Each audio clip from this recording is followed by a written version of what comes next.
আজকে আমাদের পূর্বের একই সিকোয়েন্সের বিষয় প্যালিয়েশন, সাপ্রেশন অ্যান্ড কিউরের চতুর্থ পর্ব।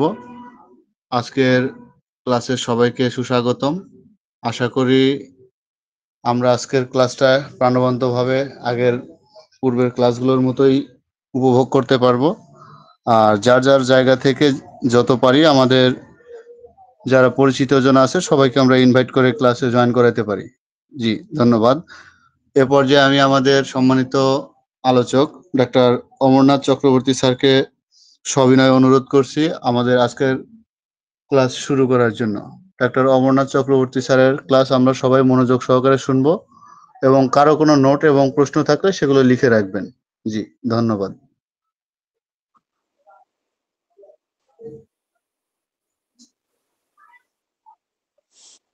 ধন্যবাদ প্রথমে জানাই অর্পেদিক ডক্টরস ফোরামকে, এবং এইরকম একটা নিরস সাবজেক্ট নিয়ে আলোচনার আনার জন্য বা আমাকে সুযোগ দেওয়ার জন্য, যেটাই বলুন তা। কিন্তু এটা নিরস নয়, বিষয়টা অনেক গভীর বিষয়। আমি জাস্ট স্টার্ট করছি একটা আমার কেসের একটা ঘটনা দিয়ে আমি বলছি। আমরা কিন্তু ওভারিয়ান সিস্ট পেশেন্ট আমরা অনেক কিছুই পাই তো আমরা প্রায় পেয়ে থাকি, আমরা প্রায় এর চিকিৎসা করি, এটা নিয়ে কোনো সন্দেহ নেই। কিন্তু ঘটনাটা হচ্ছে যে আমরা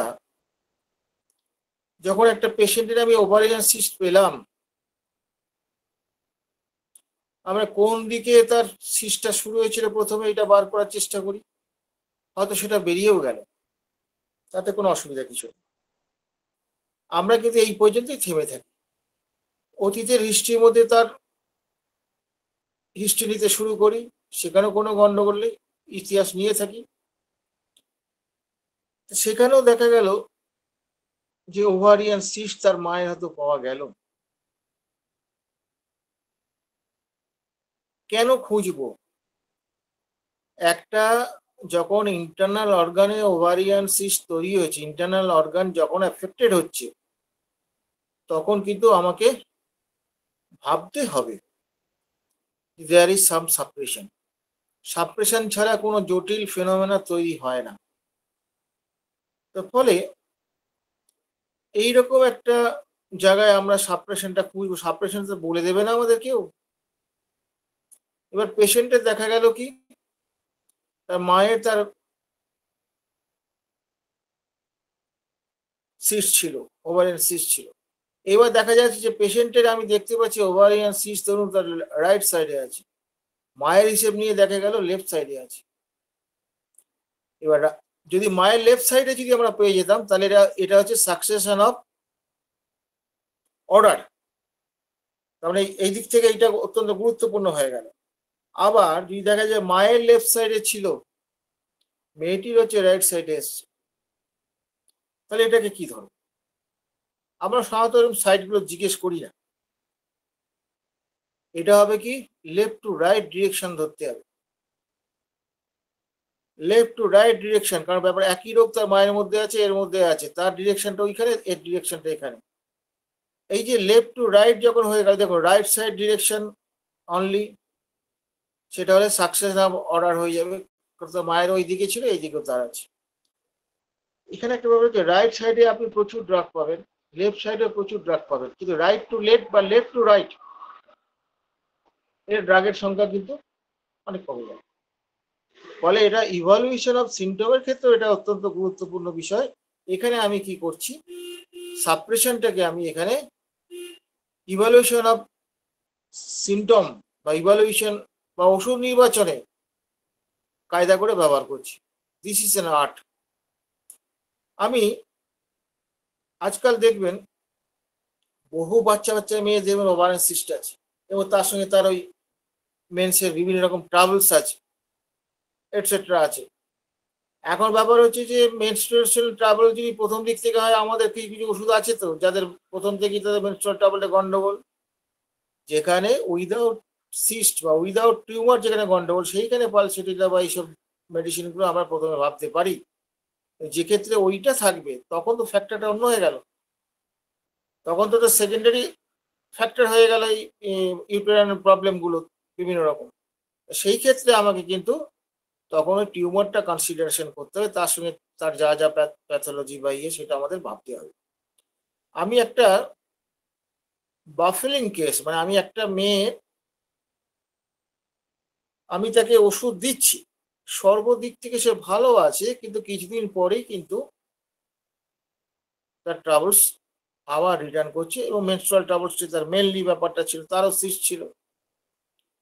এবার সিস্ট গুলো 6 মাসের চিকিৎসা করার পর একটু ছোট হয়েছে। তো পেশেন্ট অ্যাজ এ হোল আমি বারবার দেখছি রিটার্ন করছে, এর মধ্যে 2-3 বার রিটার্ন করে গেছে।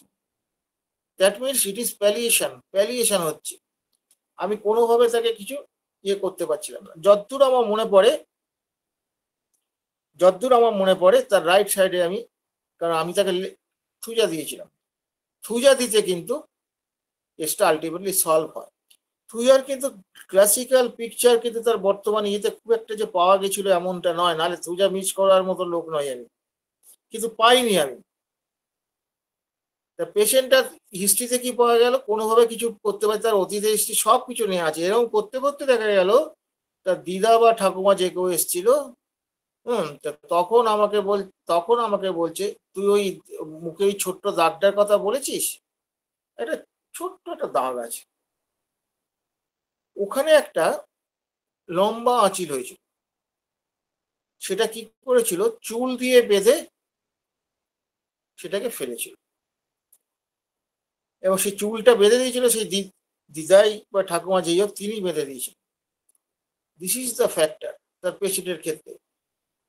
তখন এই ডিরেকশনটা আমি ধরলাম, লেফট টু রাইট ডিরেকশন ধরে তাকে ওষুধ থুজা যখন দিলাম, কেস সলভ হয়ে গেল।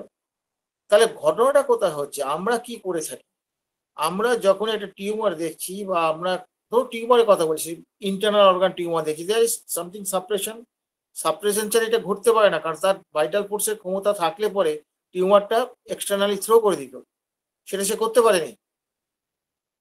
ফলে এই যে ফ্যাক্টরটা যখন এখানে আমরা পাচ্ছি, তখন আপনি কিন্তু এই যে লোকাল সিমটম বা তখন বর্তমানে সিমটম দেখে আপনি যদি রেকর্ডিং করে ওই যোগ করে যদি ওষুধ দিতে যান, বহু ক্ষেত্রে ফেলিওর হয়ে যাবেন।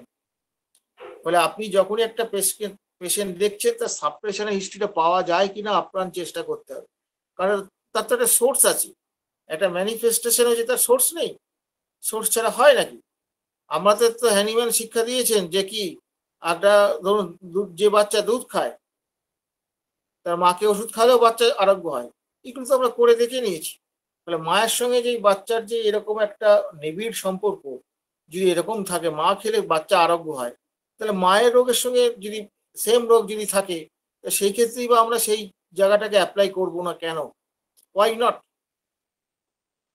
একটু ভেবে দেখুন দেখিনি, যে তার মায়ের হচ্ছে আপনি রাইট সাইডে কথা বলছি, রাইট সাইডে আপনি ইয়ে পেয়েছেন, টিউমার পেয়েছেন, মেয়ের লেফট সাইডে, রাইট টু লেফট ধরে করুন, এগুলো করে দেখুন না, কিন্তু গল্পের ব্যাপার নেই কিছু এর মধ্যে, করে দেখুন। আমি জাস্ট উদাহরণ দিলাম, কেন করবো তার কারণটাও বললাম।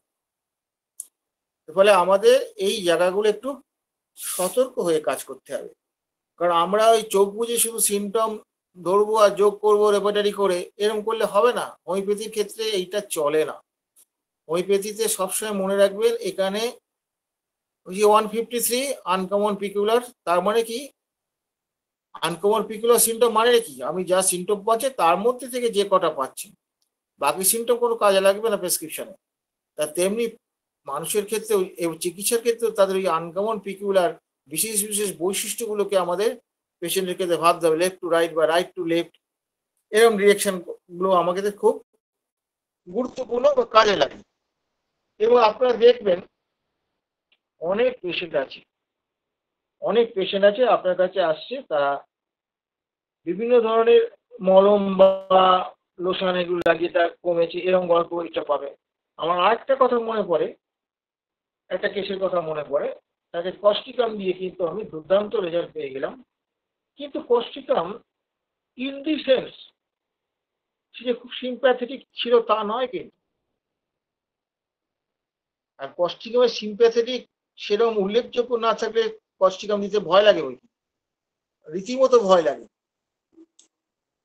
পেশেন্ট কি বলছে, পেশেন্টের ওই লিউকোরিয়াল ডিসচার্জ ছিল, সেটা কটারি করা হয়েছে। কটারি করা মানে দুটো মানে হচ্ছে, একটা হচ্ছে যে আপনার কেমিক্যাল কোনো সাবস্টেন্স দিয়ে ওই যেখান থেকে আমার ডিসচার্জ গুলো হচ্ছে সেই সেলগুলোকে মেরে ফেলা হয়, বা বা ইয়ে দিয়ে বা বিভিন্ন রকম রেডিয়েশনে মেরে ফেলা হয়। What is the factor?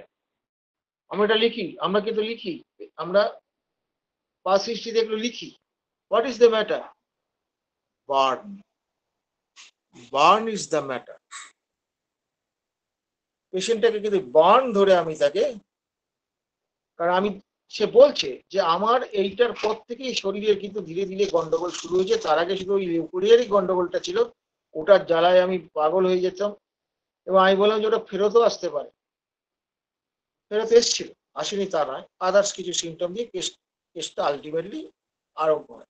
তাহলে বুঝতে পারছেন, সাপ্রেশন মানেই সবসময় যে ভয়ের বিষয় নয়। সাপ্রেশন আপনাকে অনেক সময় গাইড করবে যে how to prescribe, the basis of প্রেসক্রিপশনকে গাইড করবে। ওই জন্য একটা কথাই বলি, হোমিওপ্যাথিতে কোনো নির্দিষ্ট কিছু নেই। আপনি যখন যেটাকে যে পজিশনে যুক্তির দ্বারা আপনি ম্যাচিং করতে পারবেন, সেটাই আপনার কাজে লাগবে।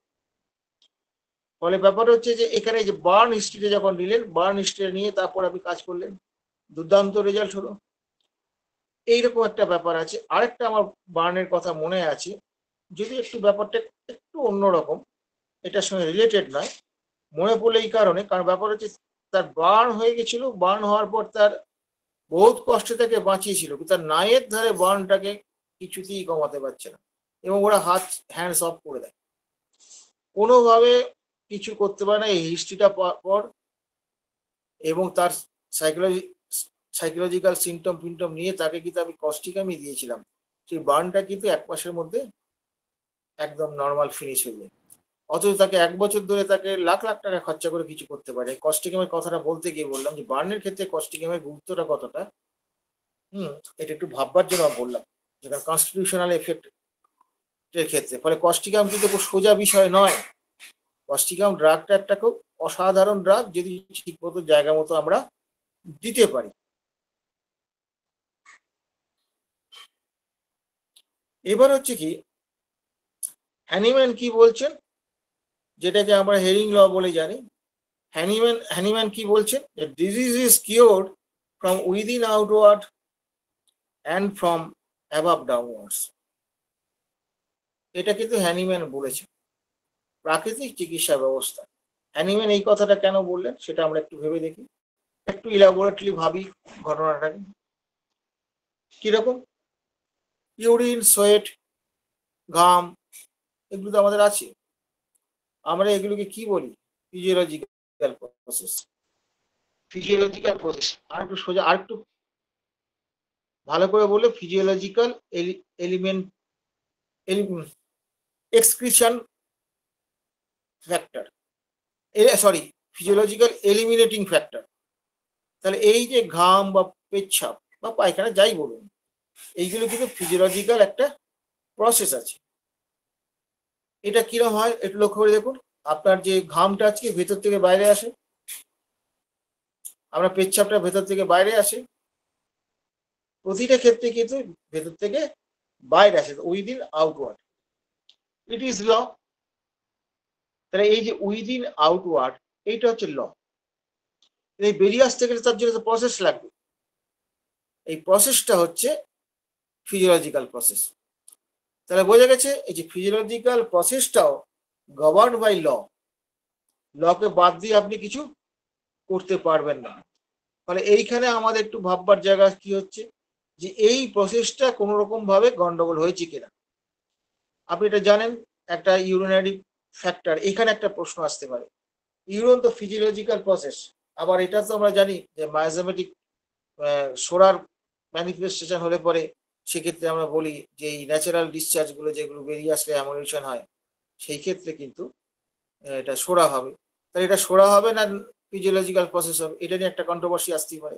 খুব সোজা বুদ্ধি, কোনো ডিজিজ কন্ডিশন যদি আপনার ঘাম বেরোলে, পেচ্ছাপ হলে বা ইয়ে হলে যদি কমে যায়, দ্যাট ইজ সোডিক ইন নেচার।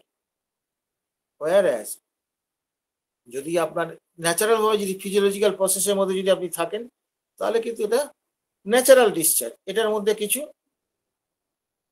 গন্ডগোল নেই।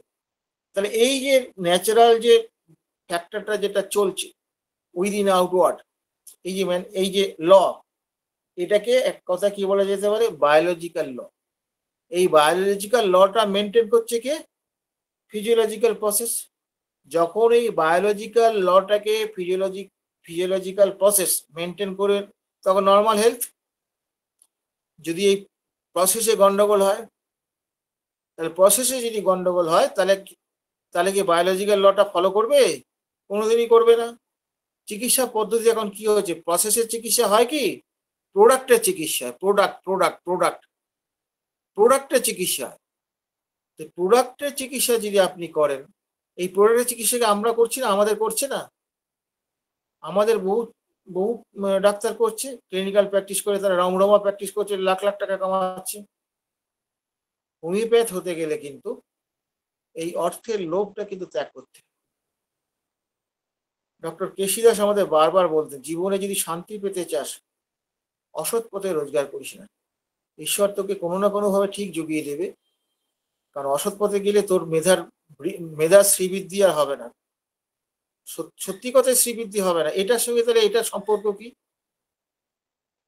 আপনি যে প্রয়োগ করবেন, আপনি যে একটা লজিক্যাল প্রয়োগ করবেন, নিয়ম মাফিক প্রয়োগ করবেন, নিয়ম মাফিক প্রয়োগ করতে গেলে তার সঙ্গে তো আপনার লটা লাগবে। তো ল ল ল আমি একটা মানুষ, আপনি যখন প্রয়োগ করছেন, একটা প্রসেসিং আছে। তো প্রসেসের আগে কে? প্রসেসের আগে ল, একটু আগে বললাম উইদিন আউটওয়ার্ড হয় পেচ্ছাপের ক্ষেত্রে বা ঘামের ক্ষেত্রে, উইদিন আউটওয়ার্ড, আউটওয়ার্ড ভেতর থেকে বাইরে আসবে। তাহলে এখানে লটা কি, উইদিন আউটওয়ার্ড, আর পেচ্ছাপটা বাইরে আসে, এটা হচ্ছে ফিজিওলজিক্যাল প্রসেস। তার প্রসেস আর ল দুটো মিলে কিন্তু ঘটনাটা চলছে।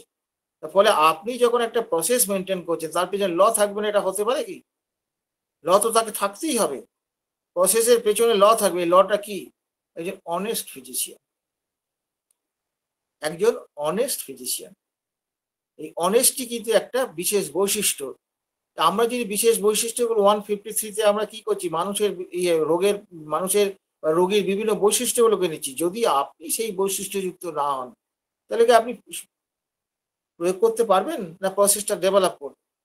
একটা কথা মনে রাখবেন, সৎ মানুষের কাছে সৎ ব্যবস্থা থাকে। আপনাদের এর জন্য তো কারো হুমকিতে পড়তে হবে না, আপনারা নিজেরাই সেটা করতে পারেন। আপনি পারলেন না, বুঝলেন না, চেষ্টা করে দ্যাটস অ্যানাদার থিং।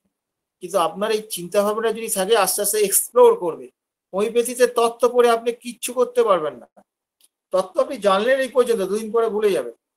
কিন্তু পেশেন্টকে দেখে, পেশেন্টকে ওই ইনস্ট্যান্ট ওই অবস্থায় আপনি তত্ত্বটাকে অ্যানালাইসিস করে আপনি হোমিওপ্যাথিক তত্ত্বেতে, ডাটাতে রূপান্তরিত যদি করতে না পারেন, তাহলে আপনি কিন্তু ফেলিয়ার হবেন। এবং এটা করতে পারে না বলে অধিকাংশই যারা অন্যান্য সাবজেক্টের উপর বিশাল নলেজ যাদের আছে, তারা কি করে, ওই ধরনের কি করে, ওষুধ দেয়, দিয়ে সাপ্রেশন প্যালিয়েশন করে। এবং তাদের ওষুধটা কি থেরাপিউটিক প্রসেসে হলে পরে আপনার ভালো রকম প্রসার হবে। কিন্তু একটা মানুষ যদি সৎ হয়, সে তখন যখন দেখবে যে রুগীটার আমি প্যালিয়েশন করে ফেলেছি বা সাপ্রেশন হয়ে গেছি, এই যে ব্যাপারটা যখন সে দেখবে, সে বিবেকের তাড়নায় সে জ্বলে পড়ে মরবে। আপনার বিবেকে যদি না থাকে, তাহলে দেহটা থেকে লাভ কি? এদের কি মূল্য আছে? কোনো মূল্য নেই। মানে হ্যানিম্যান আমাদের যে শুধু চিকিৎসা বিজ্ঞান দিয়েছেন তা নয়, হ্যানিম্যান আমাদের একটা নতুন জীবনশৈলী দিয়েছেন। যে জীবনশৈলী হ্যানিম্যান, সেই জন্য তো রাগে কবে বলেছেন যে সম্ভবত মিথ্যেবাদী দিয়ে বলেছেন, মিথ্যেবাদীরা আমার বাক্সে হাত দেবে না। এই কথাটা বলেছেন কেন? এই ধরনের একটা কথা বলেছেন আক্ষেপে বলেছেন। তো ফলে ব্যাপার হচ্ছে যে আমরা শুধুমাত্র তার ওই প্যাসিটাকে নেব আর তার এই চিন্তা চেতনাকে আমরা জীবনে গ্রহণ করব না, আপনি প্যাসিতে কিছু করতে পারবেন। একটা সময় আপনাকে হতাশায় ভুগতে যাবে। আর ব্যাপারে যে অর্থই জীবনের সব কিছু নয়, অসৎ পথে অর্থ কিন্তু অশান্তির মূল কারণ, এটা মনে রাখবেন সর্বক্ষেত্রে। তাহলে ব্যাপারটা হচ্ছে কি, আমরা তাদের আমাদের লক্ষ্যটা কি, ডাক্তার কেশি দাস বলতে, to achieve A meritorious satisfaction of life. মানে জীবনে মেরিটোরিয়াস স্যাটিসফ্যাকশন, আর্থিক নয়, মানিটোরিয়াস নয়, মেরিটোরিয়াস, বুদ্ধিগত। এই যে আপনি একটা অসাধারণ কেস আপনি সারালেন, তার যে বৌদ্ধিক মূল্য, সেই বৌদ্ধিক মূল্য যে স্যাটিসফ্যাকশন আপনি পাবেন, সেই তৃপ্তি যেটা পাবেন, সেই তৃপ্তিটা আপনার জীবনে অর্থের থেকে অনেক বেশি মূল্যবান। যেদিন এই জায়গাটাকে নিজেকে পরিবর্তিত করতে পারবেন, তখন আপনার জীবনটা শান্তি এসে যাবে। আপনার পরিবার কিন্তু সবাই কিন্তু তার প্রভাবে প্রভাবিত হবে এবং আপনার ঘর থেকে সুসন্তান বেরিয়ে আসবে। কারণ পরিবার যদি ভালো না হয়, সুসন্তান কখনো ভালো হয় না, হতে পারে না। এগুলো খুব অপ্রিয় কথা, কিন্তু বলতে বাধ্য হচ্ছি। কারণ হোমিওপ্যাথি মানে শুধুমাত্র চিকিৎসা বিজ্ঞান না, আমি মনে করি এটা একটা modern lifestyle.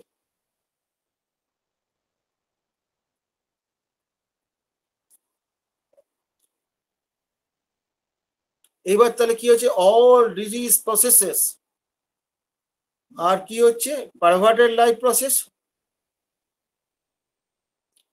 All disease processes are perverted life process.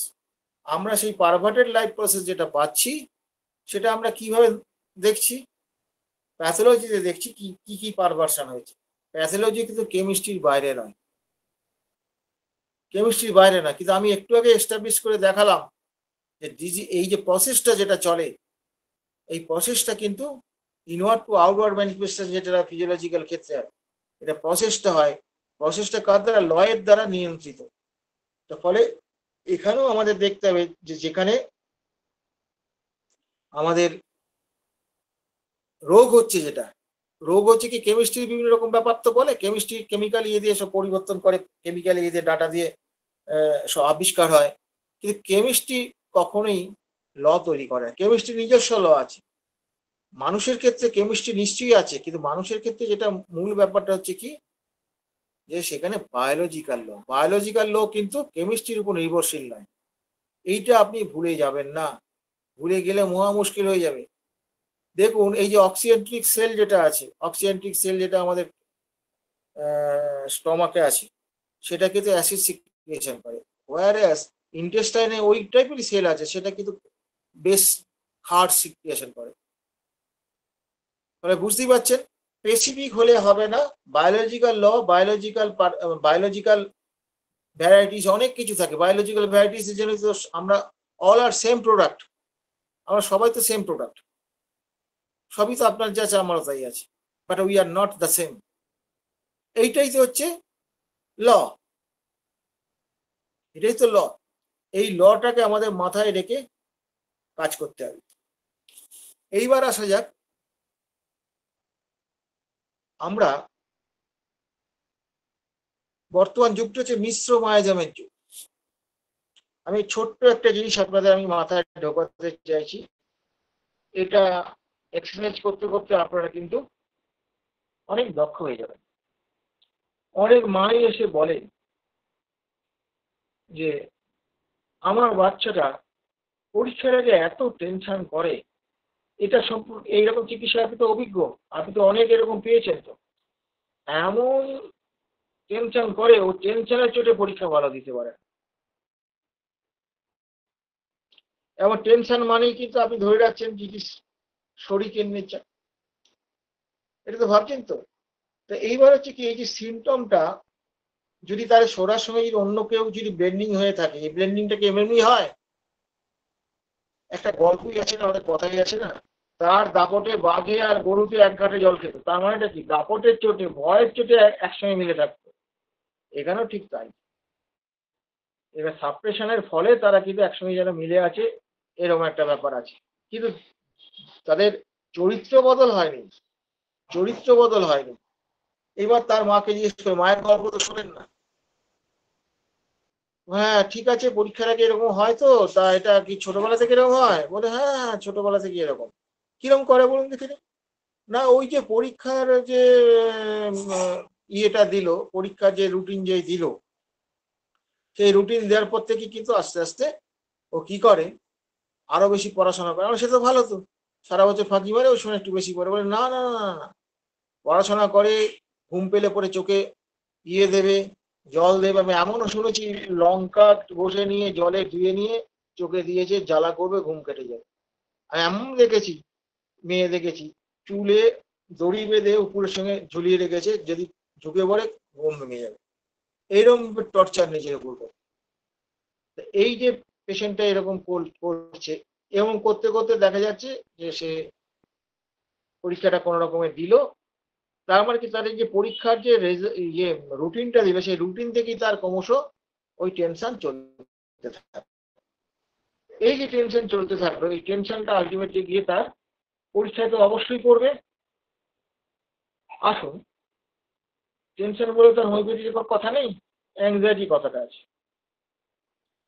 তো অ্যাংজাইটি কথাটা হচ্ছে কোথায়? অ্যাংজাইটি একটু একটু আমাদের সবার সকলেরই থাকতেই পারে, কিন্তু যখন অ্যাংজাইটি আপনার কাজের ক্ষতি করবে, বা যখন প্যালপিটেশন হবে, বা আপনার ধরুন ঘাম দেবে, হ্যাঁ, কি হবে বলে অস্থির হয়ে পড়বেন যখন, তখন তো সেটা তো আর সিম্পল অ্যাংজাইটি থাকলো না। What is anxiety? Doctor Keshi Das বলতেন, emotion of uncertainty. Emotion of uncertainty মানে অনিশ্চয়তার আবেগ। অনিশ্চয়তার আবেগ। অনিশ্চয়তার আবেগ মানে তাহলে কি দাঁড়ালো? অনিশ্চয়তা যেখানে থাকে সেখানে একটা ভয় তো থাকে, লুকিয়ে ভয়টা থাকে। দ্যাট মিনস সেটা হচ্ছে শরীরের নেচার। তাহলে প্রশ্নটা হচ্ছে কি, যে তার আর এক মাস আগে তার ওই ডিক্লেয়ার হলো যে হ্যাঁ পরীক্ষাটা 19 তারিখ থেকে হবে, তখন থেকে তার কিন্তু টেনশন শুরু হলো, এবং সে পরীক্ষা শেষ হওয়া পর্যন্ত চলছে। আমরা শরীরের বাই নেচার, সোরার বাই নেচারটা কি জানি আমরা? সোরা বাই নেচার হচ্ছে পরিবর্তনশীল বা চঞ্চল, এটা আমরা জানি, মুখস্থ করেছি। রুব্রিকের মধ্যে খুঁজে পাবো, সিমটমের মধ্যে খুঁজে পাবো কি করে? আচ্ছা ধরুন তার পরীক্ষায় পড়বে, পরীক্ষায় একটা টেনশন ছোটখাটো আমাদের সবারই কম বেশি হয়, কিন্তু কথা হচ্ছে যে তার যে মারাত্মক যে এই যে তার টেনশন বা তার এই যে ঘটনাটা ঘটে, এখানে তাহলে সোরা তো অবশ্যই আছে। তার নিয়ম অনুযায়ী শরীর এই যে তার পরীক্ষার ঘোষণা করলো, এটা একটা নিউজ এসে নিউজটা গ্রহণ করলো, এবং এই নিউজটার প্রতি সে সেন্সিটিভ বলেই তো সেটা গ্রহণ করলো, এবং তারপর তার ম্যানিফেস্টেশন শুরু হলো। তাহলে আইনত এই যে টেনশনটা তার শুরু হলো, সোরার নিয়ম অনুযায়ী কিন্তু এই টেনশনটা তার চলে যাওয়ার কথা, আবার আসতে পারে, কিন্তু একটানা তো চলবার কথা না। এই যে পরীক্ষা পর্যন্ত 1 মাস ধরে একটানা চলছে, এই একটানা যে বৈশিষ্ট্যটা, যেটা আমি বারবার বলছি, 150 থেকে আনকমন পিকুলার সিমটমের কথা যেগুলো হ্যানিম্যান বলেছে, প্রত্যেকটাই মূল ব্যাপার হচ্ছে মাঝামাঝি বৈশিষ্ট্য না থাকলে সেটা আনকমন পিকুলার হবে না। এবার দেখুন এই যে পেশেন্টটা যেটা একটানা চলছে, একটানা তো সোরার বৈশিষ্ট্য না, সোরা তো চেঞ্জেবল। তাহলে এই একটানাটা কে টেনে নিয়ে যাচ্ছে? এই যে কনস্ট্যান্ট, কন্টিনিউড, পারসিস্টেন্ট, এই যে তার টেনশনটাকে টেনে নিয়ে যাচ্ছে, দ্যাট ইজ সাইকোসিস। সাইকোসিসের এটা একটা বৈশিষ্ট্য, এটুলির মতো লেগে থাকা, কিছুতেই বেরোবে না। আমি দেখবেন সাইকোটিক পেশেন্টকে জিজ্ঞেস করে দেখবেন রাগ কেমন, না রাগ অনেকদিন থাকে, কিন্তু তারপরে আপনি তাকে রেকর্ডিং করার সময় লিখলেন হ্যাঁ আজকাল অনেকে লিখে হ্যাঁ অনেকদিন ধরে রাগ থাকে। আপনি কি জিজ্ঞেস করেন ওষুধ দেওয়ার পর রাগটা আগের মতন অনেকদিন ধরে থাকে কিনা? জিজ্ঞেস তো করেন। অধিকাংশ লোকই করেন, জানে না যে কি জিজ্ঞেস করতে হবে, এটা একটা ব্যাপার। তাহলে এই যে রাগটা যেটা তার মেন্টাল ইয়েতে এই যে সাইকোসিস বসে আছে, এইটার যদি এলিমিনেশন না হয়, তাহলে সিমটমের এলিমিনেশন করে কি হবে? সেটাও তো সিমটমের সাপ্রেশন হবে। আর সিমটমের এই রকম ভাইটাল সিমটমের সাপ্রেশন কি ছেলে খেলা মনে করেছেন? পেশেন্টের সর্বনাশ করে দেবে ইন্টারনাল অর্গানগুলো। এবং আপনাদের কাছে এরকম এক্সামিনেশন ফাঙ্ক বা পরীক্ষার আগে ভীতি এগুলো নিয়ে আসে তো আপনাদের কাছে? আসে না তা তো নয়, অবশ্যই আসে। তাহলে এই ক্ষেত্রে তাহলে কি হচ্ছে, আমি কি দেখতে পাচ্ছি, সোরা আছে, অ্যাংজাইটিটা যেটু অ্যাক্টিভ আছে তাহলে অ্যাক্টিভ সোরা, এবং তার সঙ্গে এই যে পারসিস্টেন্সি, সোরা প্লাস সাইকোসিস দুটো মিলে হচ্ছে। তাহলে এই যে দুটো মিলে যখন হচ্ছে, তখন এই ক্ষেত্রে আমাদের তখন, সোজা কথা একটা উদাহরণ দিয়ে বলছি, যদিও ওষুধের উদাহরণ দিতে আমি পছন্দ করি না, এই ক্ষেত্রে মেডোনিনামটা আসবার সম্ভাবনা প্রবল। আর মেডোনিনামে ওই অ্যাংজাইটিও আছে, প্রলং অ্যাংজাইটিও আছে, আর এই অ্যাংজাইটি মানে শরীর স্টেটটাও আছে, এবং প্রলং, এই যে প্রলং পারসিস্টেন্স, এই যে স্টেটটা যেটা, এই স্টেটটা কিন্তু আমরা কিন্তু সাইকোটিক। ফলে এই ক্ষেত্রে তখন অ্যান্টিসাইকোটিক মেডোরিনাম তবে অ্যান্টিসাইকোটিক অন্য কেউ আসতে পারে, সেটা কোনো আপত্তি কিছু নেই, আসতে পারে। আবার দেখবেন কিছু পেশেন্ট আছে, সে কি বলে, ও ডাক্তারবাবু পরীক্ষার আগে এমন একটা ওষুধ দেন যে পরীক্ষাটা দিতে পারে। বলে কিরকম? বলে পরীক্ষা দিতে যাওয়ার আগেই তার জ্বর হয়, পায়খানা হয়, পরীক্ষা দিতে গিয়ে কয়েকবার সেন্সলেস হয়ে গেছে, এরকম ঘটনা ঘটেছে। হ্যাঁ, তা জিজ্ঞেস করে দেখলেন, আরে তো পরীক্ষার আগে রুটিন নিয়ে হতো, তারপর থেকে কি করতো না, তারপরে ওই পড়াশোনা করতো, একটু বেশি করতো এই পর্যন্ত। কিন্তু ওই পরীক্ষা যত এগিয়ে আসবে, এগিয়ে আসলে পরে ওই গন্ডগোলগুলো বেশি হয়। হ্যাঁ, এগিয়ে আসবার কিরকম, ওই 2-4 দিন আগে থেকে শুরু হয়। একবার তো একটা অঙ্ক পরীক্ষা দিতেই পারলো না, তাও হাফিয়ালি ছিল বলে বেঁচে গেছে। তো এই যে ঘটনা যেটা আছে এখানে আপনি কি দেখছেন, এখানেও তো অ্যাংজাইটি আছে, এটি শোনা। এবার সে কি করছে, পরীক্ষার আগে এসে প্রলং নয় কিন্তু, একটানা চলছে না কিন্তু, বৈশিষ্ট্যটা খেয়াল করুন, বৈশিষ্ট্যটা দিয়েই তো আপনি আনকমন পিকুলার করবেন।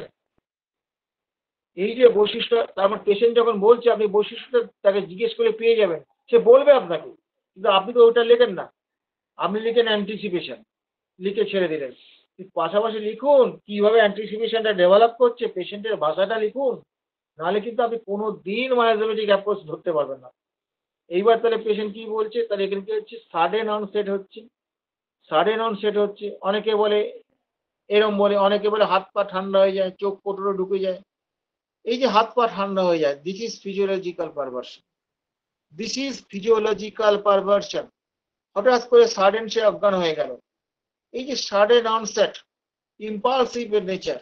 ইম্পালস তো আপনার ধরুন সরাতে আছেই, কিন্তু যখন এটা ডিস্ট্রাকটিভ ফর্মে, মানে একটা মারাত্মক ফর্মে যখন চলে যাচ্ছে, এক্সট্রিম ফর্মে চলে যাচ্ছে, দ্যাট ইজ সোরা সিফিলিস কম্বিনেশন, সোরা সিফিলিস কম্বিনেশন। এইখান থেকে তখন তাহলে আপনাকে কি করতে হবে, এমন একটা ড্রাগ দিতে হবে যেটা সিফিলিসের প্রাধান্য আছে, সোরা তো আছে। তো ফলে এই যে ছোট্ট ছোট্ট জায়গাগুলি এগুলো একটু বোঝার দরকার।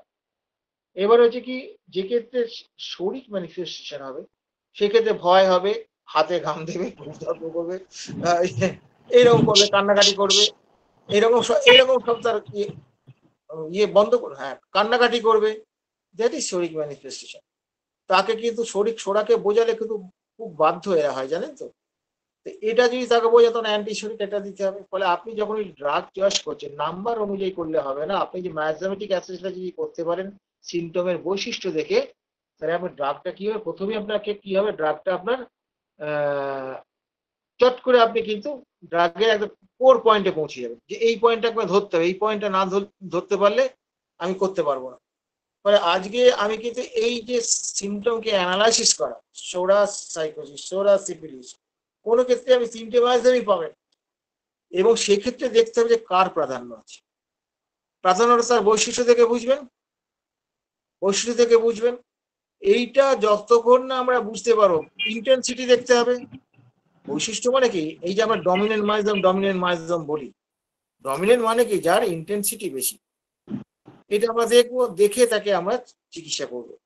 ফলে আজকে আমি এইটুকুই বললাম, বেশি বলতে চাইছি না, জিনিসটা খুব কঠিন জায়গা।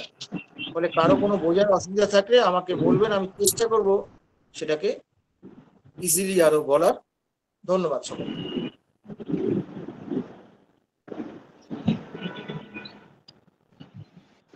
ধন্যবাদ স্যারকে, খুবই প্রাণবন্ত লেকচার বা ক্লাস আজকের আমাদেরকে উপহার দেওয়ার জন্য।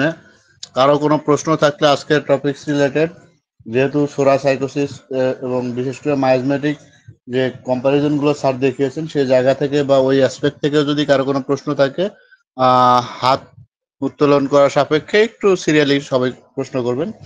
আশা করি স্যার আপনাদেরকে বুঝিয়ে দিবেন।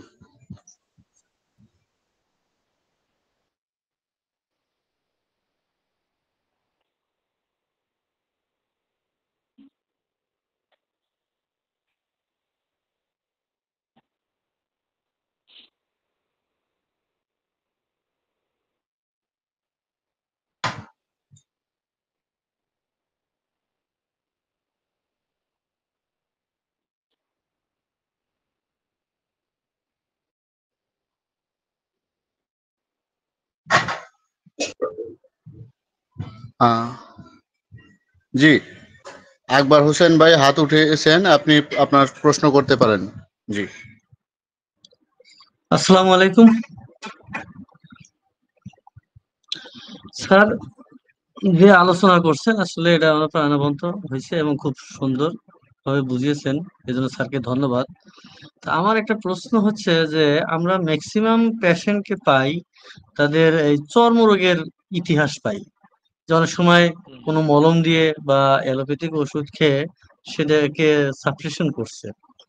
তো সেক্ষেত্রে আমরা কি যেমন কোনো জ্বরের রোগী বা অন্য কোনো রোগী আসলেও আমরা এই ইতিহাসটা প্রায়ই পাই।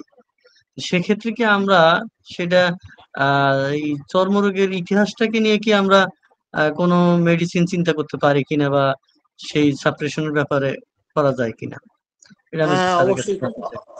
ধন্যবাদ প্রশ্নের জন্য। আপনি ধরুন আপনাকে একটা গল্প বলি, তাই এটা বুঝতে পারবেন। এখন সেটা নেই, সেই গন্ডগোলটা নেই এখন।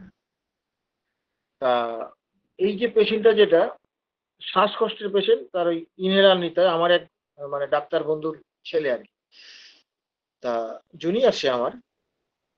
তা তাকে আমি কার্সিনোসিন দিয়েছি, ভালো আছে, কিন্তু আবার সে রেকার করেছে।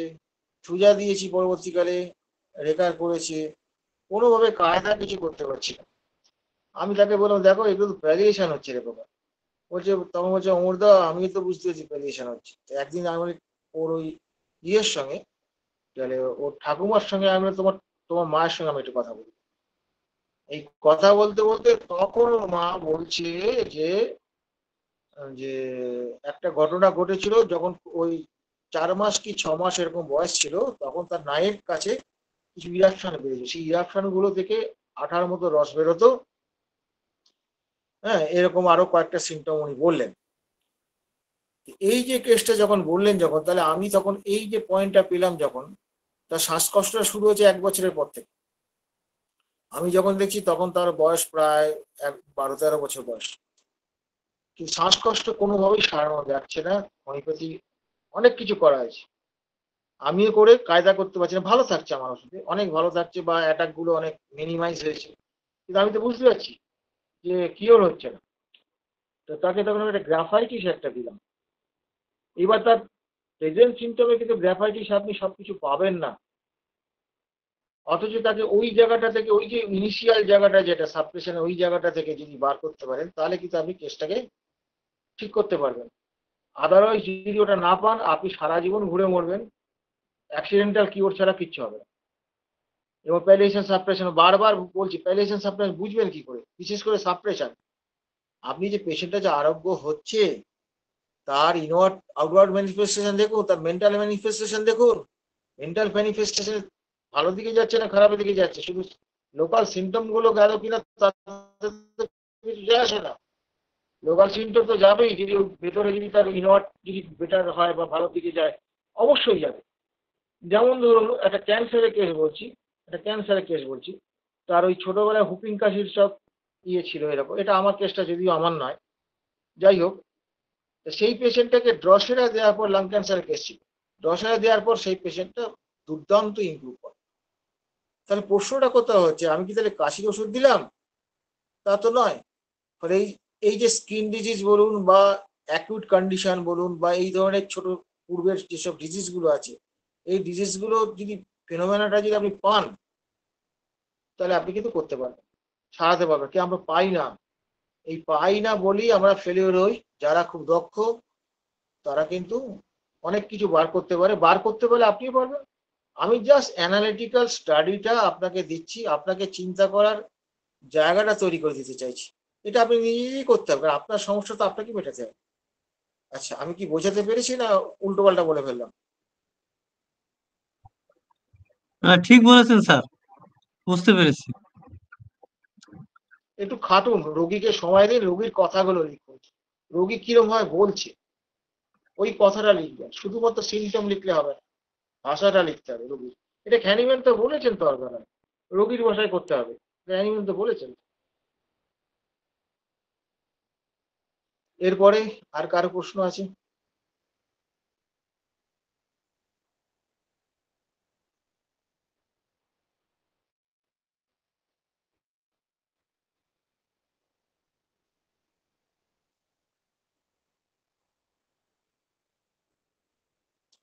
আর কোনো প্রশ্ন আছে কারো?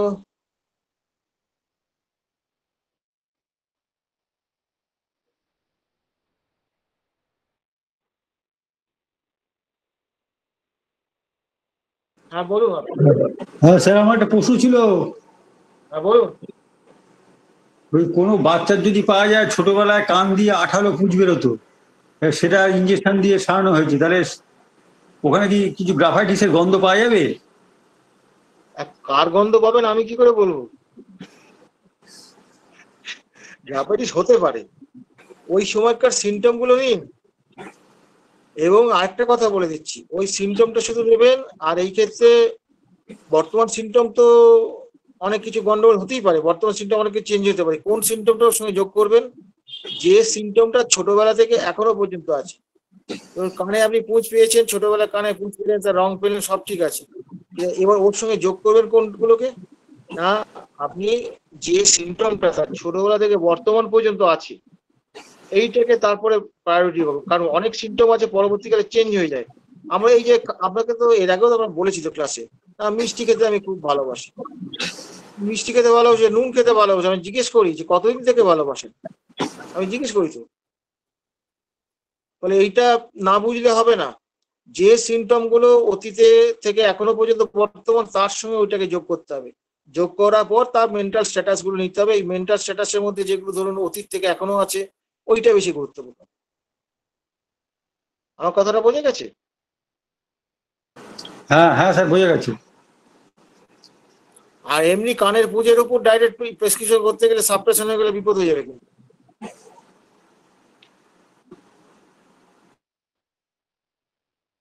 আরেকটা কোশ্চেন একজন করেছেন মনে হচ্ছে। জি স্যার, আমি আজকের প্রোগ্রামের হোস্ট হওয়ার পরে আমি আপনার কাছে একটা প্রশ্ন করতে চাই আমার ব্যক্তিগত জায়গা থেকে। সেটা হচ্ছে ক্রনিক কেসের জায়গা থেকে যদি আমরা কখনো পাই একাধিক মায়োজোমের সাপ্রেশন, যেটা হতে পারে বর্তমান সময়ে সোরাসিফিলিটিক সাইকোটিক তিনটারই সাপ্রেশন হয়ে আসছে, সেই ক্ষেত্রে এই কেসগুলোকে আমরা কোন মায়োজোমের প্রোটোকলে স্টার্ট করতে পারি, অথবা আমরা এগুলো শুরু করতে পারি কিভাবে চিকিৎসাটা? শুরু করবেন, আপনি রেকর্ডিংটা করবেন। রেকর্ডিং করার পর আপনাকে যেটা দেখতে হবে, তিনটে জিনিস দেখতে হয়। আমি আজকেও একটা কথা বলেছি, সাকসেস অর্ডার বলেছি, এটা একটা দেখবেন। দ্বিতীয় নাম্বার দেখবেন সেটা হচ্ছে যে এই যে সিমটম গুলো ডেভেলপ করছে কিভাবে, তার গতিটা কেমন, তার পেস, এটাকে পেস বলে, পেস। এই পেসটা কেমন, এইটা খুব গুরুত্বপূর্ণ। সিমটম শুধু মিললে হবে না, এই পেসটা মিলতে হবে, প্লাস ইন্টেন্সিটি, তীব্রতা। এইবার আপনি যখন প্রেসক্রিপশন যখন এরকম দেখবেন, এখন অনেক সময় হয় কি জানেন তো, বহু পেশেন্ট আছে, আপনি অনেক সিমটম পেলেন, স্কোয়ারলি মিলছে না, আপনি তখন কোনটা দেবেন? এই খুব সমস্যার জায়গা এটা, বর্তমান যুগে এটা প্রায়ই ঘটছে। তখন আপনাকে কি করতে হবে না, পেশেন্টটাকে স্কোয়ারলি যখন মিলছে না যখন, তখন আপনাকে কি করতে হবে যে তার এই কয়েকটা পয়েন্ট নিলেন। এক নাম্বার হচ্ছে তার অর্ডার অফ সাকসেশন, মানে অতীত থেকে বর্তমানের মধ্যে কোনো রোগের ধারাবাহিকতা আছে কিনা, এইটাকে ধরবেন।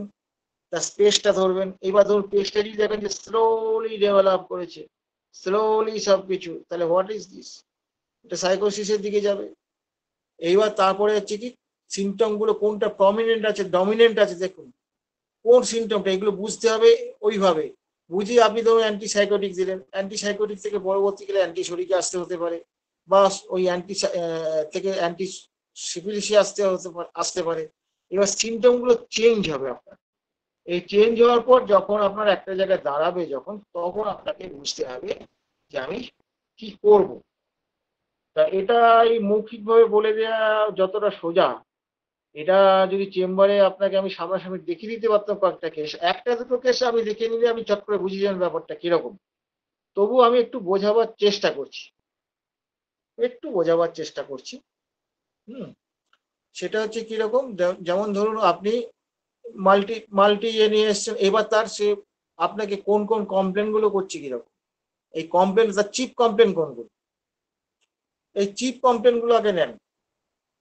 এবং তারপরে তার ওই যে আনকমন পিকুলার সিমটম কোনগুলো নেবেন, যে সিমটম গুলো তার ছোটবেলা থেকে এখনো পর্যন্ত আছে, এইটাকে তার আগে আগে এগুলোকে আলাদা করলাম, এইগুলো কোনোদিন গন্ডগোল করে না, বেইমানি করে না। এইগুলো নেবেন বংশধারার মধ্যে যেগুলো খুব প্রমিনেন্ট সেগুলো নেবেন, দরকার পড়ে তার বাবা মায়ের মানসিক বৈশিষ্ট্যগুলো নেবেন। মানসিক বৈশিষ্ট্যগুলো অত্যন্ত গুরুত্বপূর্ণ, সেটা হচ্ছে আপনার সাকসেশন অর্ডারকে মেনটেন করবে। যেমন ধরুন তার তাকে জিজ্ঞেস করুন বাবা মায়ের মধ্যে তোমার সঙ্গে কার মিল বেশি, সে যদি বলে বাবার সঙ্গে দারুণ দোস্তি, মিল বেশি বা দোস্তি তার বেশি, এরকম হয়। দোস্তিটাও খাবার পাওয়ার জন্য হতে পারে, কিন্তু এই জায়গাটা একটু এলিমিনেট করে নেবেন। ওরা নিয়ে যদি দেখেন সত্যি সত্যি ভালো সম্পর্ক আছে, তখন তার বাবার হিস্ট্রিটা নেবেন, বাবার তার মন মানসিকতা কেমন, তার সঙ্গে ছেলের মন মানসিকতা ট্যালি করছে কিনা, এটা যদি না করে তার ঠাকুরদার সঙ্গে ট্যালি করছে কিনা। আমরা শুধু ওই রোগের হিস্ট্রি গুলো নেই বা হিস্ট্রিতে, রোগের হিস্ট্রি দিয়ে খুব বেশি দিয়ে এগোতে পারবেন না। আপনি যদি এই তার মানুষটার যদি হিস্ট্রি দেন, তখন কিন্তু এই সিমটম গুলো আপনাকে গাইড করবে যে আপনি কি দেবেন। শুধুমাত্র প্রেজেন্ট কমপ্লেন থেকে আপনি ধরতে পারবেন না, অনেক সময় ঝাড় খেয়ে যাবেন। এবং এই জায়গাটা আপনাকে দেখে তবে আপনাকে ইয়ে করতে, বারবার বলছি, ইন্টেন্সিটি কোনটার বেশি, খুব জোরদার ভাবে কোনটা প্রেজেন্ট করছে, এইটা আপনাকে দেখতে হবে। পেশেন্ট কমপ্লেন করছে কি, এবং যেই চ্যানেল একটা খুব দারুণ কথা বলেছেন, যে সিমটমটা খুব জোরদার আছে সেটা হচ্ছে অ্যাক্টিভ মায়াজমকে চিহ্নিত করে। মানে যেটা খুব কষ্টদায়ক তার মনের মধ্যে, শরীরের মধ্যে যেটা কষ্ট, শরীর বা মনে যে কষ্ট, তীব্র কষ্ট যেটা আছে, সেই সেই তীব্র কষ্টটা কোন মায়াজমের আন্ডারে আছে, সেখানে কটা মায়াজম মিলিয়ে আছে, তার মধ্যে কোন মায়াজমটা বেশি প্রবলতা বেশি, এইটা আপনাকে বুঝতে হবে। এই প্রবলতাটা যদি বেশি যদি বুঝতে পারে, তখন আপনাকে অ্যান্টিমায়াজমিক একটা ওষুধ ওইখান থেকে। তার মানেটা কি, প্রত্যেকটা সিমটমে মায়াজামেটিক বেসটা চিনতে হবে। তারপরে আপনাকে কি করতে হবে, যে ক্ষেত্রে মিশ্র মায়াজাম হবে সেখানে মিশ্র মায়াজামের প্রত্যেকটা কম্পোনেন্টকে ভাগ করতে হবে সিমটম অনুসারে, সেই কম্পোনেন্টের মধ্যে কোনটা বেশি জোরালো সেইটাকে ধরে আপনার প্রেসক্রিপশন করতে হবে।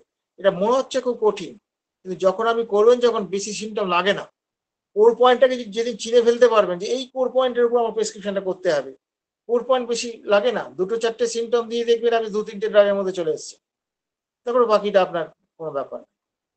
এই আরেকটা কথা আপনাদের বলবো, মেটেরিয়া মেডিকা কিন্তু আমি আপনাকে ব্যক্তিগতভাবে, যেহেতু অ্যাজ এ সিনিয়র আমি এটা অনুরোধ করব, কেন্ট পড়ুন, কেন্ট। অন্য কিছু পড়লে তথ্য পাবেন কিন্তু সাজাতে পারবেন না। কেন্ট হচ্ছে খুব কঠিন, ভাষাটা খুব সোজা। কেন্ট বারে বারে পড়ুন, কেন্ট দেবেন মায়াজম, রোগী চিত্র তৈরি করা, রেপার্টারি, প্রত্যেকটা জায়গায় কেন্টের মুন্সিয়ানার কোনো তফাৎ তুলনা নেই। এবং কেন্টটা ভালো করে বুঝুন, একটা ড্রাগ 10 বার 12 বার 15 বার পড়ুন, পড়ার পর ভালো করে বুঝুন ড্রাগ পিকচার কি করে তৈরি করতে হয়। ওই ড্রাগ পিকচারটা যদি তৈরি করতে পারে, তখন এইগুলো আপনার হাতের মুঠে চলে আসে। এইবার অন্যান্য বই পড়ে নিশ্চয়ই পড়বেন, অন্যান্য বই পড়বেন না কেন, আগে বেসিক জায়গাটা শিখে নিন। এই বেসিক জায়গাটা না শিখে কিনা অবাক ভালো করে না শিখে যদি আমি বেশি হায়ার স্টাডি করতে যাই, আমি একদম মানে মাটিতে মাটিতে আছাড় খেয়ে মরব। এবং সেটাই আমাদের অধিকাংশ হচ্ছে। কেনকে অনেকে অ্যাভয়েড করে, আবার কেন অনেকে বুঝতে পারে না, গন্ডগোল পাকায়।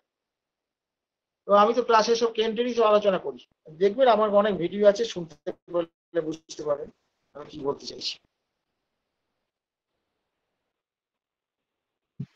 জি এই যে মায়াজাম নিয়ে যা যা বলছি আমি সব কিছু কেন্দ্রের বই পাবেন আপনি, আমি পড়ুন না, এই ওই সাকসেশন অর্ডার, পেস, ইন্টেন্সিটি, আপনি একটা আমি পড়ুন, ওইখানে জোরালো হয়ে উঠেছে। এই ছোট্ট ছোট্ট জায়গাগুলোকে মাথায় আগে ঢুকিয়ে সেটাকে প্রয়োগ করার মতন ক্ষমতাটা অর্জন করুন, তখন দেখবেন আপনার কাছে এমনিতেই ধরা দেবে, কোনো অসুবিধা হবে না। আমি কি বোঝাতে পেরেছি আপনাকে? জি স্যার, ধন্যবাদ, বুঝতে পেরেছি। আপনি ন্যাট্রামি একটু ভয় একটু দয়া করে পড়ুন, অত 3-4 বার পড়ুন গিয়ে বাড়িতে গিয়ে, আজকে হয়তো হবে না, আমি পড়ুন, আমার কথাগুলো সব পেয়ে যাবেন কেন্টের বই থেকে, বুঝতেছি। জি আচ্ছা, আর কোনো প্রশ্ন আছে?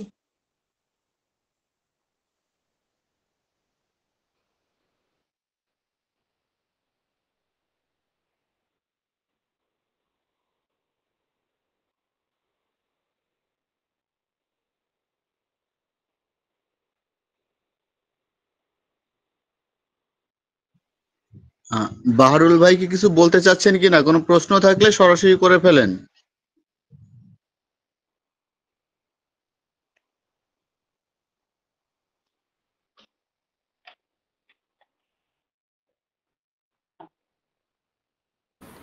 আচ্ছা,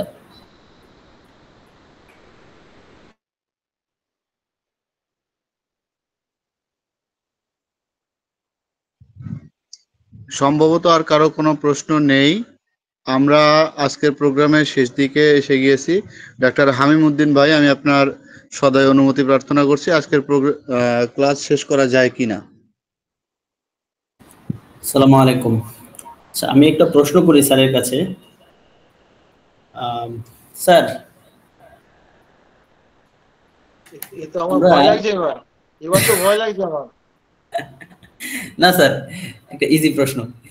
এই হ্যানিম্যান, ডক্টর হ্যানিম্যান তার ক্রনিক ডিজিজ বইয়ের 95 নাম্বার পৃষ্ঠায় 95 নাম্বার পৃষ্ঠায় তিনি বলেছেন এমন যে নিজের প্র্যাকটিসে তিনি এই যে ট্রাইমায়াজমেটিক, যে আমাদের এই আব্দুল্লাহ জুবায়ের আজকের যিনি সঞ্চালক, জুবায়ের আমাদের সরকারি হোমিওপ্যাথিক মেডিকেল কলেজের মেধাবী ছাত্র এবং উনি হচ্ছেন এমএস করা।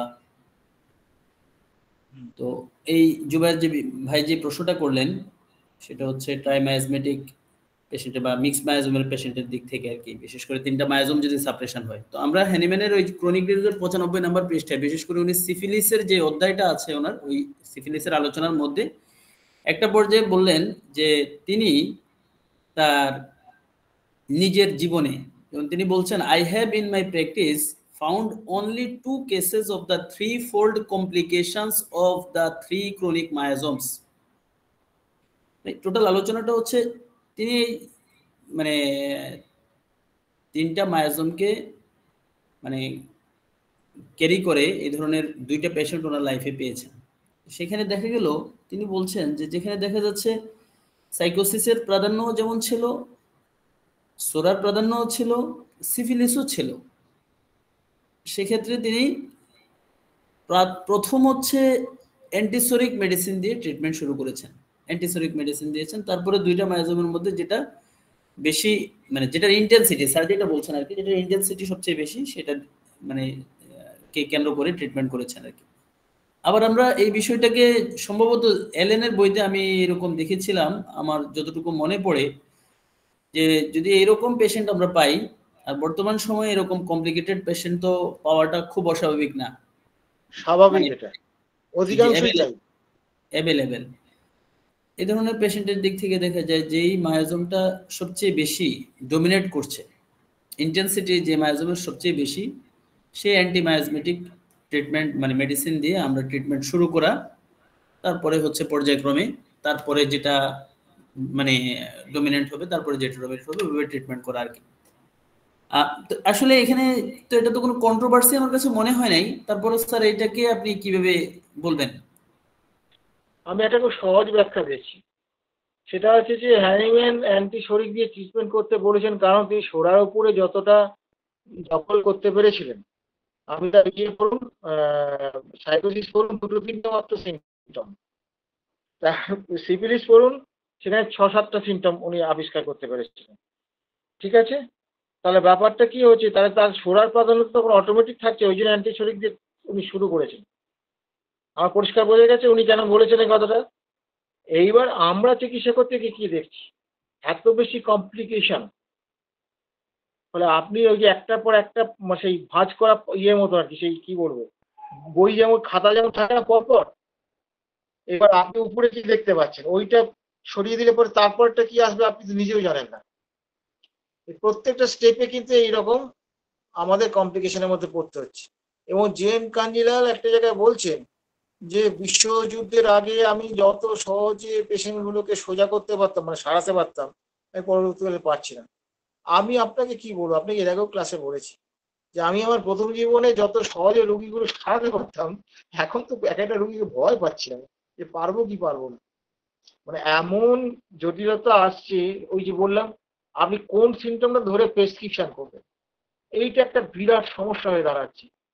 ওই ক্ষেত্রেই গাইডলাইন হবে ওই যে সাকসেশন অফ অর্ডার, একটা হচ্ছে আপনার স্পেস অ্যান্ড ইন্টেন্সিটি, আরেকটা কথা বললাম যে সিমটম গুলো জীবনের প্রথম থেকে এখনো পর্যন্ত আছে, এইগুলোকে আগে ধরা পড়িয়ে করো। এইগুলোকে ধরে প্রয়োজন হলে আমি সিম্প্যাথিকেও বাদ দিয়ে দিই, বহু ক্ষেত্রে সিম্প্যাথি বাদ দিয়ে দিয়েছি, ক্রুয়েলটি মতো এরকম মেন্টাল সিমটমকে বাদ দিয়ে প্রেসক্রিপশন করেছি, তা তো রেজাল্ট এসে গেছে।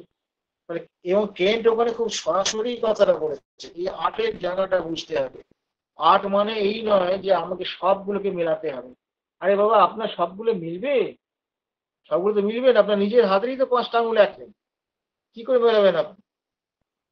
মেলাতে পারবেন না, একদম আঙুলের ইয়ের মতো মেলে না। কদিন আগে একটা ক্লাস আমি বললাম তো, হ্যানিম্যানের লেখা থেকেই তো বলেছি, ওটা ক্রনিক ডিজিজ থেকে সম্ভবত বলেছি, খুব সম্ভবত এই কদিন আগে, বেশি দিন না। হ্যানিম্যান বলেছিল ওইভাবে মেলে না।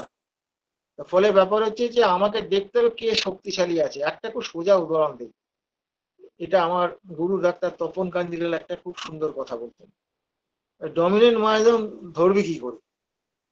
আমি স্যার মাঝে মাঝে পাজল হয়ে যাচ্ছি। বল শোন, তুই একটা ঘরে ঢুকেছিস, ওখানে অনেকগুলো ফল আছে, তো ঢুকেই তুই তুই যে ফলের গন্ধটা নাকে পাবি সেটাই জানবি যে পেকেছে।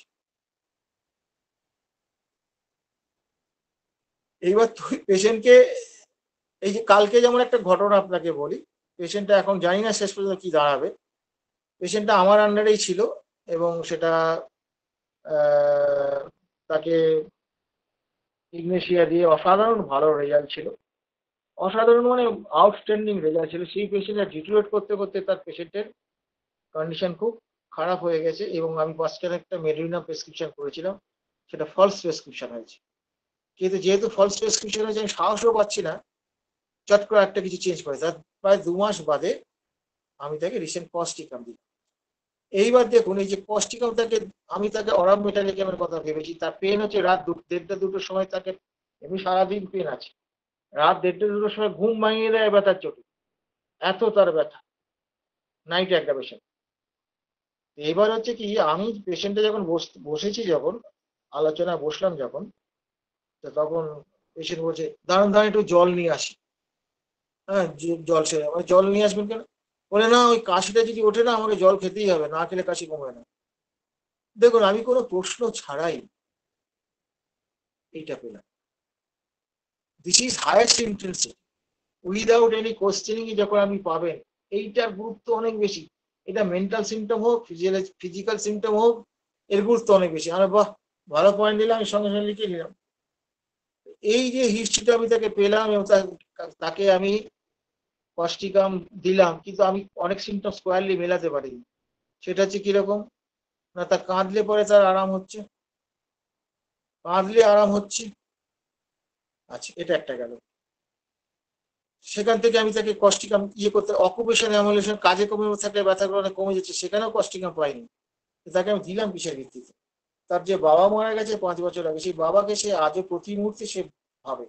এবং রিসেন্ট 1 সপ্তাহ কি 10 দিন ধরে তার কি হচ্ছে, তার সব বাঁ দিকে অ্যাটাক, কিন্তু খেয়াল করে দেখুন বাঁ দিকে অ্যাটাক। সাহসটা আমার কত দেখুন। এবার আমি কি করেছি, বলছে 1 সপ্তাহের উপর ধরে হাঁটতে পারছে না, খুঁড়িয়ে খুঁড়িয়ে হাঁটছে।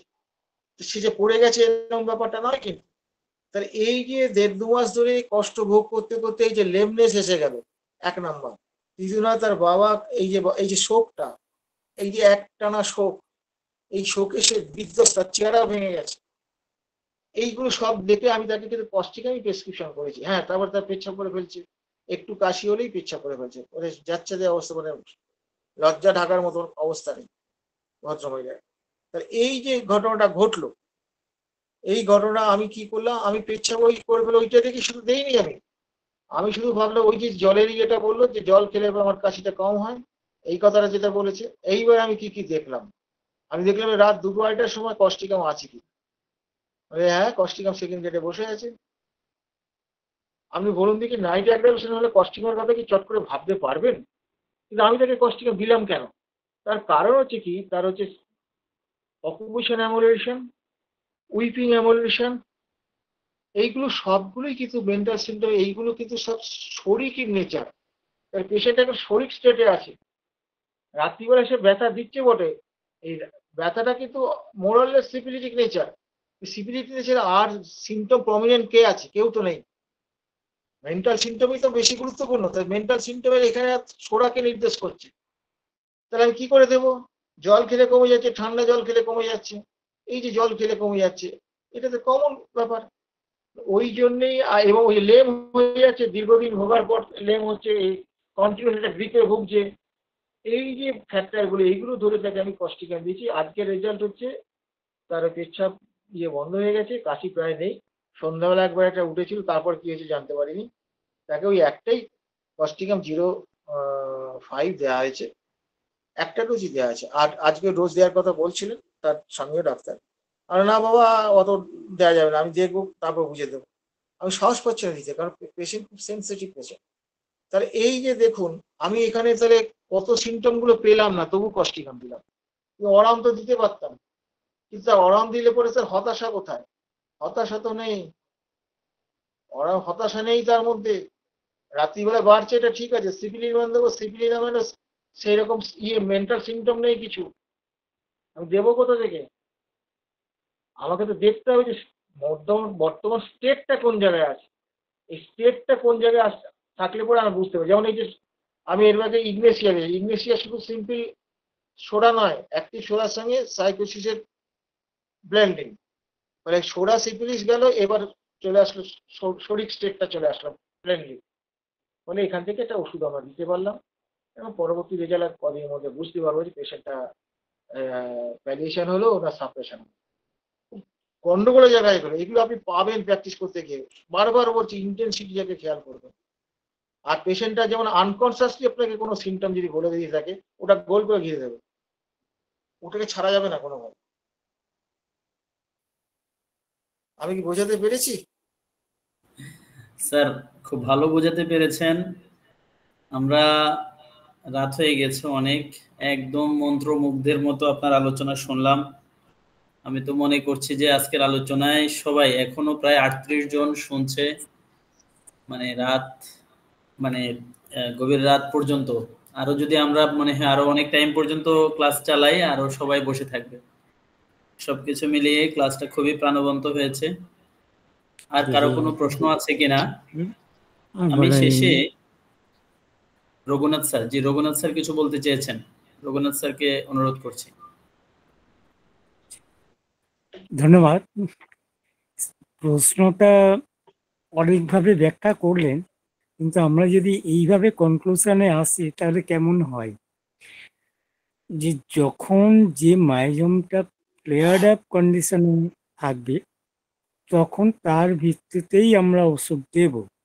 এবারে অনেক সময় কি হয়, তিনটে মায়াজমি সবাই সমান, এই বলে আমায় দেখ, ও বলে আমায় দেখ, সেই ক্ষেত্রে অ্যান্টিসোরিক দিয়ে ট্রিটমেন্টটা শুরু করাটাই হচ্ছে যুক্তিযুক্ত। এটা আমার মনে, আমার আশা করি বিষয়টা নিয়ে একমত হবেন। একমত স্যার, একমত। কারণ সোরাটাই তো আদি মায়াজম, ওটাই তো সবগুলোকে ডেকে এনেছে, সব নাটের গুরু। হ্যাঁ হ্যাঁ ঠিক, এই কারণে ওটাকে দমন করতে পারলে অন্যগুলো আর দুর্বল হয়ে যাবে। কিন্তু অনেকে এখানটায় গন্ডগোল করে যে অ্যান্টিসোরিক দিয়ে ট্রিটমেন্ট শুরু করে দিল। আরে ফিজে তো অ্যান্টিসিপ্লেটিক রয়েছে, সেখানে কি চাইতে দেখতে হবে। সেই জন্যে প্রথম স্টার্টিংটাই আমাদের আসতে হবে যে কোন মাইজমটা ফ্লেয়ার্ড আপ কন্ডিশনে আছে। যদি সেই জায়গাটা আমরা না বুঝতে পারি, যেখানে তিনটে মায়াজমই একজন না একজন তো সামনে আসবেই, সবাই তো একসাথে আসবে না, সেখান থেকে যদি কোনোভাবে আমরা না বুঝতে পারি, সেখানে অ্যান্টিসোরিক দিয়ে ট্রিটমেন্ট করাটা পরিমাণে কাজ হবে। এটা আমার ব্যক্তিগত মতামত। আমারটা আছে, বলবেন নিশ্চয়ই আরো। হামিনুদ্দিন স্যারও আছেন। ধন্যবাদ সুন্দর বক্তব্যের জন্য। আমরা কেন্টের সেকেন্ড প্রেসক্রিপশনে change of plan of treatment কজন বুঝি? বুকে হাত দিয়ে বলুন তো দেখি। এইসব ডাইরেক্ট প্রশ্নগুলো মানুষ রেখে যাবে আমার। দু জায়গায় হাত দিচ্ছি,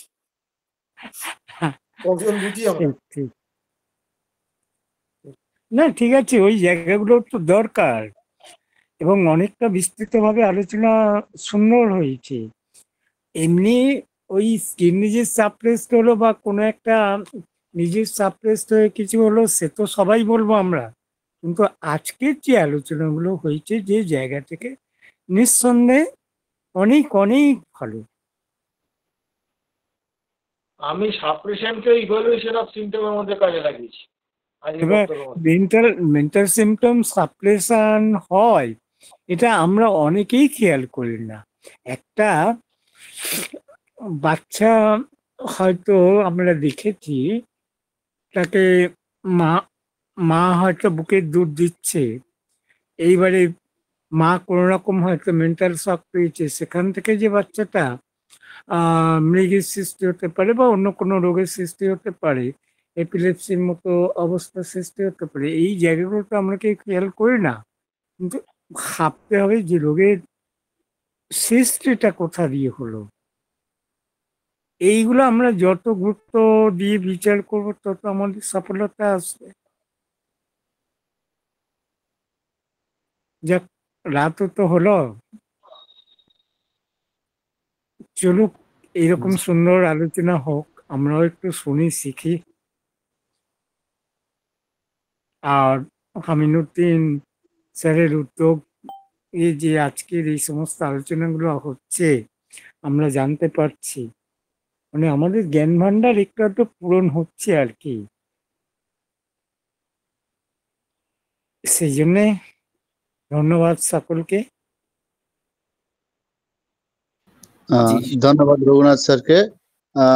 আমি আজকের প্রোগ্রাম শেষ করার জন্য আমাদের শ্রদ্ধেয় আলোচক ডক্টর অমরনাথ চক্রবর্তী স্যারের কাছ থেকে শুভেচ্ছা জানিয়ে বিদায় নিচ্ছি এবং শেষ করার জন্য ডক্টর হামিমুদ্দিন ভাইকে অনুরোধ করছি।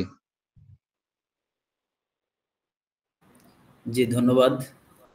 রাত হয়ে গিয়েছে যেহেতু, আর আজকে আর আমরা কন্টিনিউ না করি, কারণ আমরা যদি শরীর ভালো না থাকে তাহলে কিন্তু আমরা আবার নেক্সট আমাদের যে কার্যক্রমগুলো আছে পরবর্তী দিনের, এগুলোতে হ্যাম্পার হবে। এজন্য আমরা আজকে এখানেই শেষ করি। ক্লাসটা রেকর্ড করা হয়েছে, আপনারা যারা যে গ্রুপে অ্যাড আছেন, আমি মনে করছি যে দর্পণের পক্ষ থেকেও ক্লাসটা রেকর্ড করা হয়েছে, আমিও রেকর্ড করেছি, আমাদের গ্রুপগুলোতে দিয়ে দেওয়া হবে, আপনারা শুনবেন। আমি শেষে শুধু স্যারের আজকের আলোচনার একদম কি পয়েন্টগুলো, স্যার বিশেষ করে এখানে যে সাইড একদম শুরু করেছেন, আঁচিলকে চুল দিয়ে বেঁধে রাখার মাধ্যমে কেটে ফেলে সাপ্রেশনের মাধ্যমে যে একটা পেশেন্টের হিস্ট্রি দিয়ে শুরু করেছেন, বার্নের কথা বলেছেন, যেটা বার্নিং এর মাধ্যমে মানে সাপ্রেশন, এখানে কোস্টিকামের কথা বলেছেন স্যার, এলিমিনেটিং প্রসেসের কথা বলেছেন, ল এর কথা বলেছেন, বিশেষ করে ন্যাচারাল ল যেটা উইথিন টু আউটওয়ার্ড, এটার ব্যাপারে স্যার আলোচনা করেছেন। একটা গুরুত্বপূর্ণ লাইন বলেছেন, অল ডিজিজ প্রসেস আর পারভার্টেড লাইফ প্রসেস। এই যে মানে অনেক অনেক কিছু নতুন করে শেখা বা নতুন করে শোনা বা বিষয়গুলো স্যারের কাছ থেকে একদম মণিমুক্তর মতো আমরা পাওয়া। মিক্সড মায়োজমের কথা বলেছেন, বিশেষ করে অ্যান্টিসিপেটরি অ্যাংজাইটির কথা বলেছেন, অ্যাংজাইটি ফ্রম অ্যান্টিসিপেশন এর উপরে স্যার অনেক টাইম আলোচনা করেছেন। তো আমরা এছাড়া মানে একটা পেশেন্টের হিস্ট্রি নেওয়ার ক্ষেত্রে স্যার কিছু গুরুত্বপূর্ণ কথা বলেছেন, যেটা মানে আমি মনে করি স্যারের অভিজ্ঞতার আলোকে খুবই গুরুত্বপূর্ণ কথা বলেছেন, যে একদম ছোটবেলা থেকে এখন পর্যন্ত একটা সিমটমস আছে, সেই সিমটমসটার গুরুত্ব দিতে হবে এবং সেই সিমটমসটা আমাদের কাছে খুবই গুরুত্বপূর্ণ। সাকসেশন অফ অর্ডারের কথা বলেছেন, ফেজের কথা বলেছেন এবং ইন্টেন্সিটির কথা বলেছেন। এর বাহিরেও আরো অনেকগুলো বিষয় আলোচনা হয়েছে। অ্যাংজাইটির কথা বলেছেন, এটাকে আবার সোরা সিফিলিস সাইকোসিসে কিভাবে এটার কনভার্সন হয় সে বিষয়গুলো বলেছেন। সার্বিকভাবে আজকের আলোচনায় অনেকগুলো কি পয়েন্ট ছিল, আমরা যদি বিষয়গুলো নিয়ে চিন্তা করি আমাদের ব্যক্তিগত জীবনে, আমাদের প্র্যাকটিস জীবনে যদি আমরা এগুলোকে নিয়ে আসতে পারি এবং এগুলোর মাধ্যমে যদি আমরা আমাদের পেশেন্টকে যদি ট্রিটমেন্ট করার ক্ষেত্রে আমরা ভূমিকা রাখতে পারি, আশা করছি নিজেরাও বেনিফিটেড হব, পেশেন্টরাও বেনিফিটেড হবে। ওভারঅল যে হোমিওপ্যাথি, যে ন্যাচারাল সিস্টেম অফ ট্রিটমেন্ট, এটার যে বেনিফিট পেশেন্টরা পাবে। এবং আমাদের আজকের যে সবচেয়ে গুরুত্বপূর্ণ যে টপিকস, আমরা প্রায় কন্টিনিউ আজকে 4th class, separation, palliation, separation and কিউর।